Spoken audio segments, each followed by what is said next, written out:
तो इतिहास में कुछ घटनाएं ऐसी भी होती हैं जो केवल किस्से नहीं बल्कि रहस्य बन जाती हैं। कोहिनूर का किस्सा भी ऐसा ही है और इसका जिक्र हमें court and camp of Ranjit Singh नाम की किताब में भी मिलता है। उस दौर में अंग्रेज किसी भी हालात में सिख साम्राज्य और उसके खजाने पर कब्जा करना चाहते थे, लेकिन एक समस्या थी। सिख साम्राज्य उस समय बहुत मजबूत था। अंग्रेजों की हर चाल वहीं धरी की धरी रह जाती थी। तभी 1838 का साल शुरू होता है और महाराजा रणजीत सिंह की तबीयत बिगड़ने लग जाती है। उनकी हालात गिरती है, लेकिन वो दान पुण्य और भी ज्यादा करने लगते हैं। यहां तक कि उन्होंने इच्छा जताई कि कोहिनूर को जगन्नाथ मंदिर को समर्पित कर दिया जाए। यह बात किसी अफवाह में नहीं बल्कि सिख दरबार की आधिकारिक किताब उम्मद उल तवारीख में दर्ज है।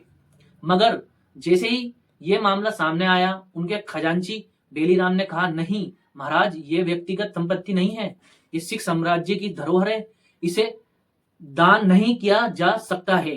बात को कुछ और ही मंजूर था। 27 जून 1839 को महाराजा रणजीत सिंह का निधन हो गया।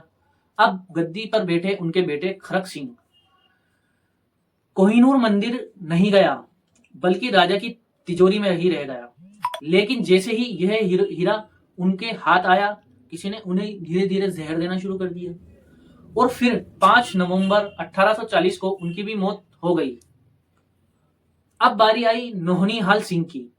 मगर जैसे ही सत्ता उनके हाथ में आई, हजारीबाग का फाटक उनके ऊपर गिरा और वहीं उनकी जान चली गई। इसके बाद कोहिनूर शेर सिंह तक पहुंचा, लेकिन 15 सितंबर 1843 को उनकी भी मृत्यु हो गई। अब सोचिए, लगातार एक के बाद एक राजा मर रहे थे। लोगों ने कहना शुरू कर दिया, यह हीरा श्रापित है। और शायद रणजीत सिंह सही थे जिन्होंने कहा था कि इसे मंदिर को समर्पित कर दो। उस समय की अखबारों में यह खबरें छपती थी। कोहिनूर की चर्चा इंग्लैंड तक पहुंच गई। यहां तक कि इंग्लैंड की रानी को भी इसमें दिलचस्पी हो गई। लेकिन महाराजा रणजीत सिंह के बाद जो कुछ हुआ, उसने सिख साम्राज्य की नींव हिला डाली।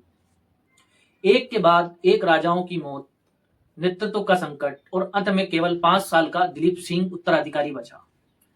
मजबूरी में उन्हें गद्दी पर बैठाया गया और उनकी मां जिंद कौर ने शासन संभाला। अंग्रेजों ने इसे अपना गोल्डन चांस माना और 11 सितंबर 1845 को उन्होंने हमला कर सिख साम्राज्य को अपने कब्जे में ले लिया। महाराजा दिलीप सिंह की मां जिंद कौर को किले के अंदर नजरबंद कर दिया गया और सारी राजनीतिक ताकत अंग्रेजों के हाथ में चली गई।